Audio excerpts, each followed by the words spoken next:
When you have an atypical childhood, where you observe everything but can't verbally express anything, you end up with a lot of time to live in your head. I always created colorful tales in my head.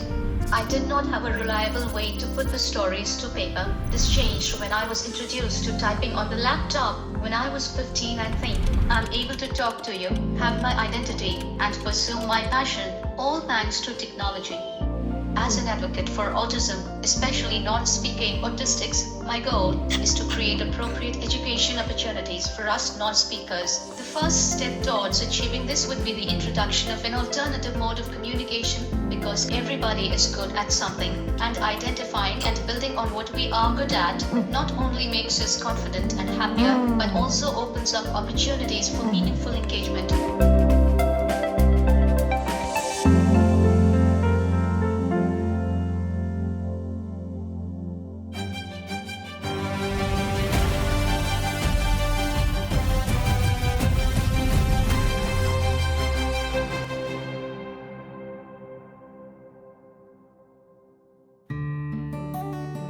Hi, I'm Aditi Sowmyanarayan, your friendly neighborhood author and storyteller.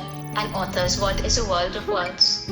A world where the words take you into an imaginary land. A world where words engage and enthrall, and a world that leaves you with some food for thought. But what if the author cannot talk the way most people do? Today, as an adult, if I have to sum up my childhood, I would say that I had a happy childhood. I was the kid who pretty much lived in her head. Granted, I was quote-unquote very different, and was probably misunderstood and underestimated pretty often, but I was happy and secure in the knowledge that my family loved me and understood me.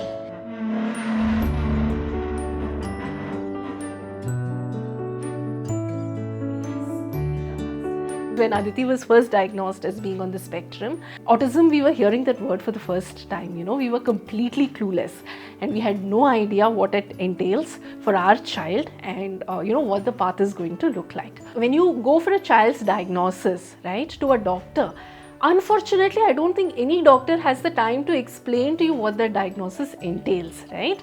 They will tell you your child is autistic. How do you figure out what autism entails? Autism is a very wide spectrum. We went online, we read up about autism, and it said early intervention works the best. You'll have to do speech therapy, you'll have to do remedial therapy now, and you'll have to do occupational therapy. Now, we had no clue what is speech therapy, no clue what any of this is. Then we had to do our own research to figure out who are these therapists, how does this work. And a traditional speech therapy works for children who have articulation issues or who don't understand enough, who are slow learners, right? She's neither. Autism is a communication disorder. Now, why 40% of the autistics never pick up speech, why some of them pick up speech late, is something for science to find out. We don't have an answer so far. When a person understands everything but is not able to express, this is going to generate a lot of frustration, right? See, as a parent, I always knew that she knew a lot more than she could express, right? How much more? The first time we got a glimpse was when I think she was around 6, and writing was turning out to be a challenge. So we introduced iPad for her academic learning, and she took to that like a fish takes to water, because it is so easy to use, right? And she started demonstrating her academic learning on it. Is when we understood that she knows so much. Writing, for me, is more than mere passion. It is catharsis. I'm usually very focused when I write something that I enjoy writing. I get transported to the world that I'm creating mentally. It's been a wonderful journey, and it's been a journey where I can say that Aditi has certainly come a long way from where we started off.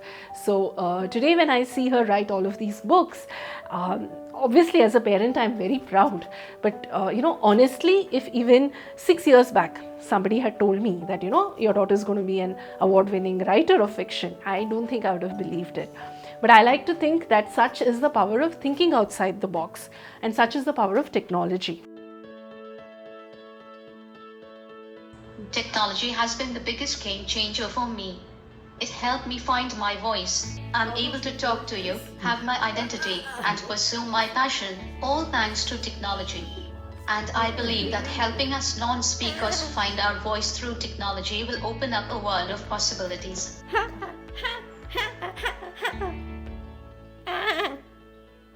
Come now, we'll show The Harry Potter to Shashi auntie? Come. The real turning point came when my younger one was born. What happened, I think, was that that motivation to express, the feeling that I also have so much to say but I can't say it, happened after the younger one started to speak. That is when I think she really picked up typing on Avaz, and her ability to express, I think, shot through exponentially because the younger one started to speak so much.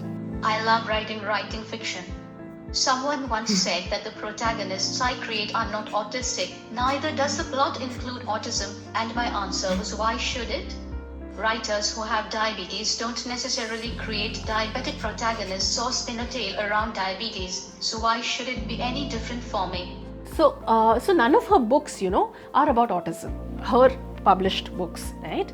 It is about generic things, Small Stories, Big Thoughts has a story about somebody learning to cook for the first time, how she sees a YouTube video and she cooks. And it has a story about somebody, who's learning to ride a scooter and has a fall.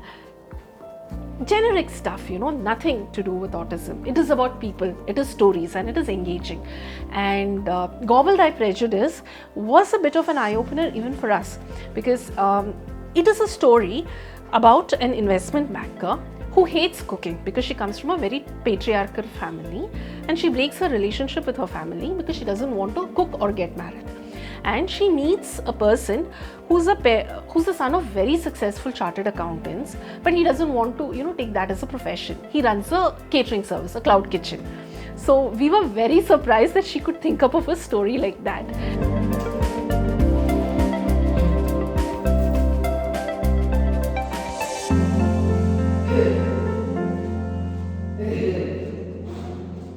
As of this point, mainstream school education is a mere pipe dream for us non-speaking autistics when we don't have a reliable mode to communicate and to express our understanding. Being underestimated is an obvious outcome. We have the most progressive disability law in the world, the Rights of Persons with Disabilities Act of 2016, which makes inclusive education mandatory, but when it comes to implementation of the law, we are nowhere close to where we wish to be. It is not a surprise that most schools either deny us admission or offer a program that is too basic, too repetitive, or too boring. But this can't change. Everybody is good at something, and identifying and building on what we are good at not only makes us confident and happier, but also opens up opportunities for meaningful engagement. Because it doesn't matter whether your child is autistic or your child is not autistic. You want your child to have, as a family, you want your child to have certain experiences. As a family, you want to give certain values to your child. And as a family, as parents, what is it that we expect from our children, right? That they grow up into sensible adults, who are capable of making wise choices and wise decisions. And this doesn't change whether a person is autistic or not autistic. I hope to become a best-selling author. I hope to continue to live with people whom I love and cherish, and I hope to travel a lot more.